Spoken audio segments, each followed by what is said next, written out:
بسم اللہ الرحمن الرحیم ربی یسر ولا تعسر وتممہ بالخیر ربی زدنی علما۔ پیارے بچوں، امید ہے آپ سب خیریت سے ہوں گے، ٹھیک ہوں گے۔ تو 10 کلاس کا یہ اردو کا جو لیکچر ہے ہمارا آج کا، اس میں ہم پڑھیں گے، ہم نے ایک تو آج کا کام کریں گے، آج ہمارا کیا کام ہے، ہم نے کیا پڑھنا ہے، اور اس کے بعد اس سے پہلے ہم کیا ہمارا آج کا کام کریں، ہم تھوڑا سا اپنا جو ہم نے پہلے پڑھا تھا اس کا ریویو لے لیتے ہیں، ٹھیک ہے۔ تو ہم نے جو عبارت پڑھی تھی، عبارت نمبر 4، وہ زبانوں کے متعلق تھی، ٹھیک ہے، کہ جیسے مختلف انسان مختلف زبانیں بولتے ہیں۔ ہم نے زبانوں کی 2 قسمیں پڑھی تھیں، یعنی کہ 2 خاندان جو ہیں جو زبانوں کے لحاظ سے مشہور ہیں، ان میں سامی ہے اور آریائی ہے۔ تو سامی میں عربی اور عبرانی زبان وغیرہ شامل ہوتی ہے۔ آریائی خاندان میں ہماری زبان آ جاتی ہے، انگلستان ہے، یعنی انگلینڈ، اور اطالوی، جرمن، فرینچ، یہ ساری زبانیں کون سی ہیں؟ یہ آریائی ہیں، یعنی کہ پاکستان، ہندوستان، اسی طرح ایران، انگلینڈ اور یورپ میں جو زبانیں بولی جاتی ہیں مختلف ممالک میں، آریائی زبانیں بولی جاتی ہیں۔ یہ ہمارا پچھلا کام تھا، ٹھیک ہے۔ اور ہم نے رموز اوقاف بھی پڑھے تھے، ٹھیک ہے، جس میں ہم نے کوما، سیمی کولن، کولن اور فل سٹاپ پڑھا تھا۔ تو جب ہم اس گرامر کی طرف جائیں گے تو ان کی دوبارہ تھوڑی تھوڑی وضاحت کر دی جائے گی تاکہ بات سمجھ آ جائے، ٹھیک ہے۔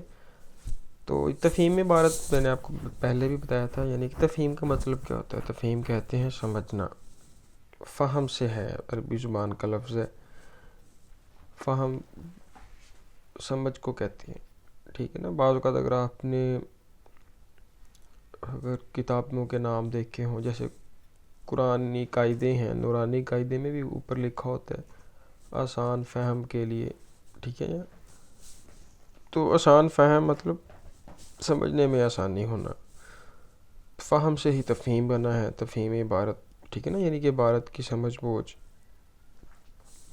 انگلش میں آپ اس کو کمپریہنشن پیراگراف کے طور پر یعنی کہ کمپریہنشن کا ورڈ یوز کرتے ہیں اس کے لیے، اس پیراگراف کے لیے جو پیپر میں آتا ہے، ٹھیک ہے۔ تو اس میں آپ نے پیراگراف، ایک رینڈم پیراگراف ہوتا ہے، آپ کو کہیں سے بھی اٹھا کے دے دیا جاتا ہے، آپ نے اس کو پڑھنا ہے، اس کے سوالوں کے جواب دینے ہیں اسی پیراگراف میں سے۔ سوالوں کے جواب پیراگراف میں سے بھی ہو سکتے ہیں اور پیراگراف کے متعلق بھی ہو سکتے ہیں، ٹھیک ہے۔ جیسے کہ اب ہم جو پیراگراف پڑھیں گے اس میں آپ کو پیراگراف کے متعلق بھی پوچھا جائے گا کہ آپ نے بتائیں کہ یہ پیراگراف کس چیز کے متعلق ہے۔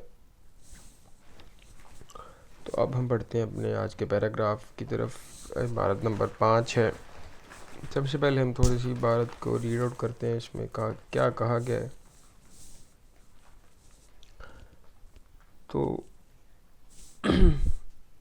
یہ عبارت شروع ہی ایک یعنی کہ کول سے ہوتی ہے، ٹھیک ہے۔ کوٹیشن مارک میں جب کوئی بات کول نکل کیا جاتا ہے تو اس سے پتہ چلتا ہے یہ کسی کا کول ہے، اور اسی الفاظ میں لکھا گیا جس میں اس نے کہا تھا۔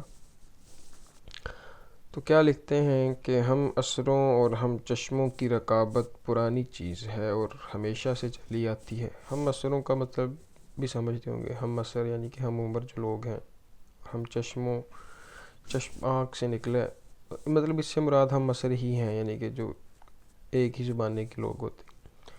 رکابت کسے کہتے ہیں؟ رکابت دیکھیں، اگر آپ شاعری اس سے دلچسپی رکھتے ہوں تو آپ کو اس کا پہلے سے اندازہ ہوگا کہ رکابت کس چیز کا نام ہے۔ رکابت کہتے ہیں کہ ایک یعنی کہ 2 انسانوں کا ایک ہی محبوب ہے، ٹھیک ہے۔ تو وہ جو 2 انسان ہیں وہ آپس میں ایک دوسرے کے رقیب ہیں، ٹھیک ہے۔ جیسے ایک محبوب ہے، اس سے محبت کرنے والے جو دو لوگ ہیں وہ آپس میں رقیب کہلائیں گے، اس کو رقابت کہتے ہیں، ٹھیک ہے نا۔ جیسے جو دو بھائی ہوتے ہیں تو ان دونوں کے درمیان جو تعلق ہوتا ہے، بھائی کا تعلق ہوتا ہے نا، اس کو بھائی چارے کا ورڈ بھی یوز کر دیتے ہیں۔ تو اسی طرح رقیب سے رقابت ہے۔ تو امید ہے آپ کو بات سمجھ آ گئی ہوگی رقابت کس چیز کا نام ہے۔ اب آگے آئیں کہ آگے بات شروع کرتے ہیں۔ جہاں تک مجھے ان سے گفتگو کا موقع ملا، یعنی کہ اپنے جو ہم عصر ہیں ان کی بات کر رہے ہیں، اور بعض اوقات چھیڑ کر اور کرید کر دیکھا، کریدنا مطلب اچھی طرح تلاش کرنا، اور ان کی تحریریں پڑھنے کا اتفاق ہوا۔ مولانا اس عیب سے بری معلوم ہوتے ہیں۔ اب مولانا کون ہے؟ ہم نے تو ہزاروں مولانا کے نام سن رکھے ہیں، اب یہ مولانا کون ہے؟ یہ مولانا الطاف حسین حالی ہیں، ٹھیک ہے۔ حالی کی نظم بھی شاید آپ لوگوں نے وہ 6 یا 7 میں شاید پڑھی ہوگی، مسدس حالی، بہت مشہور نظم ہے ان کی۔ یہ مولانا الطاف حسین حالی کے بارے میں کہہ رہے ہیں کہ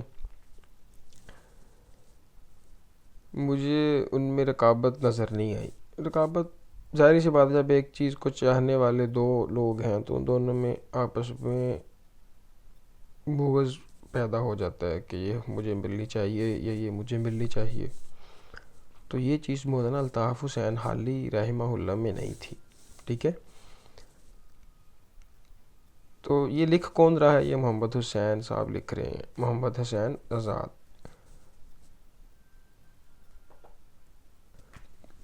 محمد حسین آزاد نے مولانا شبلی کی کتابوں پر کیسے اچھے تبصرے لکھے ہیں، اور جو باتیں قابل تعریف تھیں ان کو دل کھول کر داد دی ہے، مگر ان بزرگوں میں سے کسی نے مولانا کی کسی کتاب کے متعلق کچھ نہیں لکھا۔ لاہور میں کرنل ہال رائڈ کی زیر ہدایت جو جدید رنگ کے مشاعرے ہوئے ہیں، ان میں آزاد اور حالی دونوں نے طبع آزمائی کی۔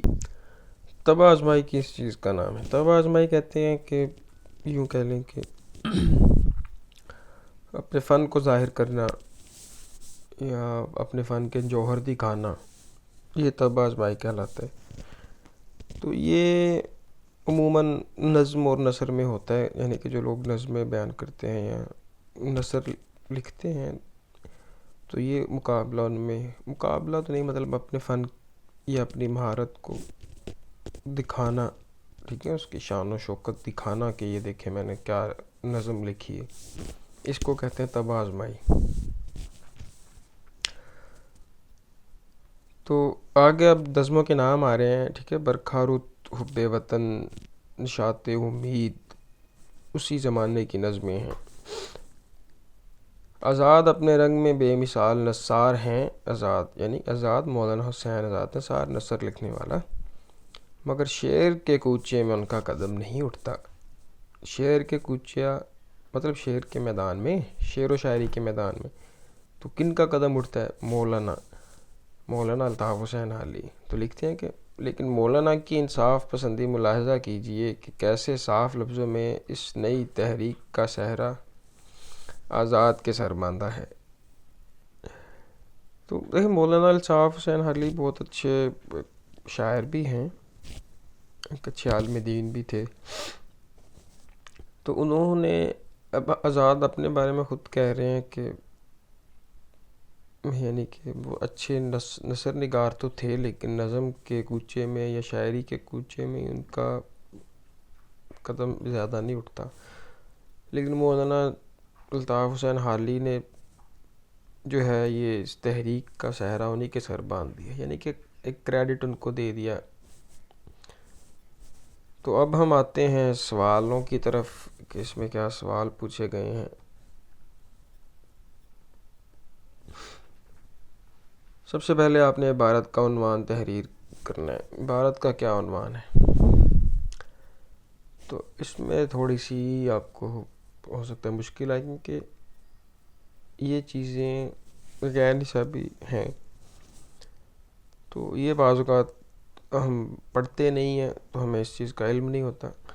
تو یہ تحریر غالباً آپ نے پہلے پڑھی نہیں ہوگی. ٹھیک ہے، یہ تحریر جو ہے وہ مولانا آزاد کی تحریر ہے. اس کا جواب نیچے لکھا ہوا ہے انہوں نے کہ ان کی جو کتاب ہے مولانا حالی کے اوصاف حمیدہ، یہ ان سے لی گئی ہے. ٹھیک ہے، یہ جو عبارت اوپر لکھی گئی ہے یہ وہاں سے لی گئی ہے. ٹھیک ہے، تو بعض اوقات آپ چیزیں جو ہیں وہ میں نے کہا تھا نا کہ عبارت کے متعلق بھی پوچھ لیتے ہیں، تو یہ عبارت کے متعلق انہوں نے پھر پوچھ لیا ہے کہ اس کا عنوان بتائیں ذرا. تب عنوان آپ کو نہیں بھی آتا تو بتانا تو پڑے گا. ٹھیک ہے، تو ایسی چیزیں اپنے مطالعے میں رکھا کریں تاکہ آپ کو مشکل نہ آئے. دوسرا سوال، اس عبارت میں مولانا سے کون مراد ہے؟ تو وہ میں نے آپ کو بتا دیا عبارت پہ کہ اس سے مراد کون ہے، مولانا الطاف حسین حالی مراد ہے. تیسرا سوال کیا ہے کہ مولانا کس عیب سے بری تھے؟ مولانا رقابت کے عیب سے بری تھے. یعنی کہ تھوڑی سی تفصیل اگر آپ نے اس کی دیکھ رہی ہے تو سوال نمبر 3 کا جواب دیکھ لیں کہ اپنے ہم عصروں میں ظاہر سی بات ہے جو ایک زمانے کے لوگ ہوتے ہیں، ہم عمر ہم عصر ہوتے ہیں، عصر زمانے کو کہتے ہیں. ٹھیک ہے، تو ان میں کوئی نہ کوئی رقابت پائی جاتی ہے. آگے فارسی میں لکھا ہوا ہے جس کا مطلب ہے کہ ہم پیشہ کا دشمن ہوتا ہے. یعنی دو لوگ جن کا پیشہ ایک ہے تو دونوں ایک دوسرے کے دشمن بن جاتے ہیں. وجہ ظاہر سی بات ہے نا، ہر ایک کو اپنا کام زیادہ چمکانا ہے تو وہ دوسرے کو بھلا کیوں چاہے گا. تو مولانا میں یہ چیزیں نہیں تھیں، یعنی کہ رقابت نہیں رکھتے تھے. چوتھا سوال کیا ہے، کوشچن نمبر 4، جدید رنگ کے مشاعروں میں کس قسم کی نظمیں پڑھی جاتی ہیں؟ تو ہم نے جو 3 نظموں کے اوپر نام پڑھے نا، برکھا رت، حب وطن اور ایک اور نظم تھی نشاط امید، تو یہ 3 نظمیں جو ہیں وہ پڑھی جاتی تھیں جدید رنگ کے مشاعروں میں. کوشچن نمبر 5، نثار کے معنی لکھیے. نثار کسے کہتے ہیں؟ نثار کے معنی نثر نے کہا، میں نے آپ کو بتایا نا نثر لکھنے والا، تو نثار کے معنی یہ ہیں. اب ہم بڑھتے ہیں اپنے حصہ گرامر کی طرف. گرامر میں ہم نے کیا دیکھنا ہے؟ تو رموز کاف میں سے ہم نے کچھ پڑھے تھے، کچھ رہ گئے تھے، تو ہم باقی بھی حصہ کور کر لیتے ہیں. تو کل ہم نے سکتہ کوما پڑھا تھا.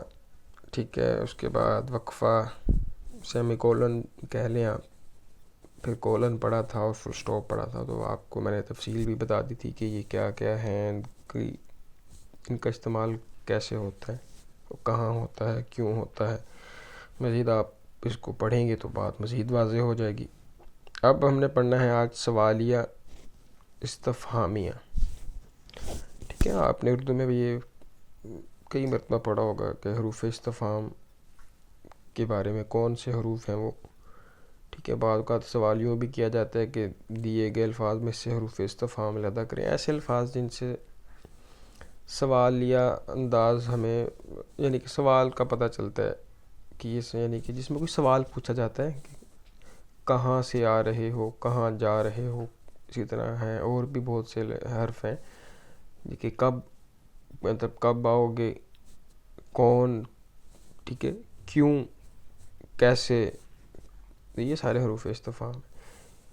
اس کو انگلش میں کیا کہتے ہیں؟ سائن آف انٹروگیشن بھی کہہ دیتے ہیں، کوسچن مارک بھی ہم کہہ دیتے ہیں.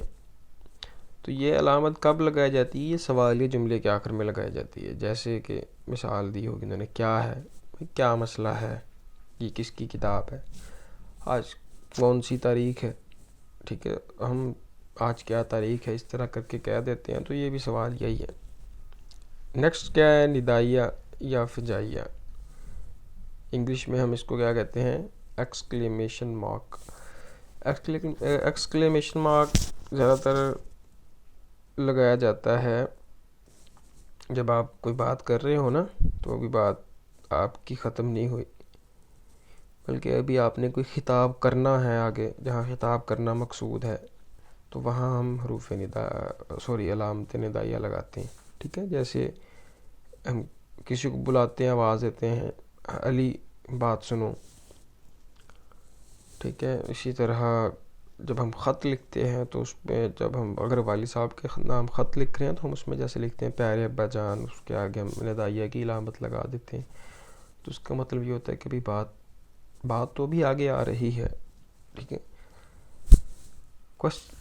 سوری، ہاں اب یہ چونکہ ندائیہ ہے آپ کے سامنے آ گیا.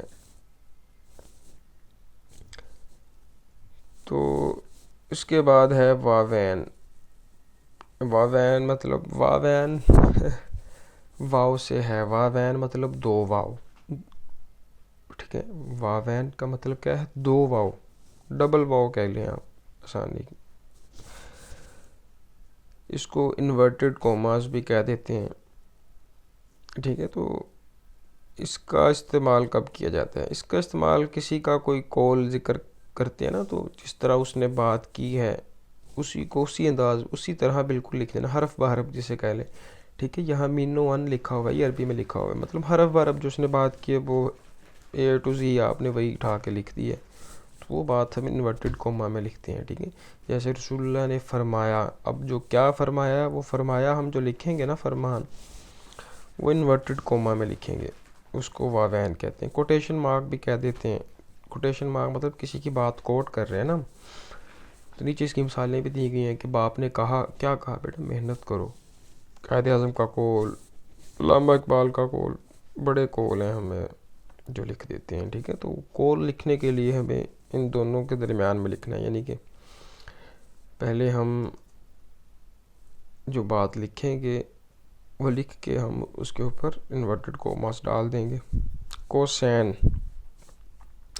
بریکٹس بھی کہتے ہیں اسے، ٹھیک ہے. اسی طرح کوسین، اس کو جو کمان ہوتی ہے اس کو بھی کہہ دیتے ہیں. یا اب آپ نے کبھی رینبو دیکھی ہو نا، تو اس کو اردو میں کیا کہتے ہیں؟ کوسے قزا. تو وہ اسی انداز میں، کوس کے انداز میں ہوتی ہے نا، بریکٹ کے انداز میں، اسی لیے اس کو کہتے ہیں. تو اس کی علامت جو ہے یہ کب استعمال کی جاتی ہے؟ تو اس میں کہتے ہیں کہ اس علامت میں ایسے وضاحتی الفاظ یا جملے لکھے جاتے ہیں جو لفظ معترضہ یا جملہ معترضہ کے طور پر آتے ہیں، اور انہیں حذف کر دینے سے عبارت کے ربط اور تسلسل میں کوئی فرق نہیں پڑتا، ٹھیک ہے. جیسے اب لکھا ہو نا انور صاحب مرحوم، تو اب یہ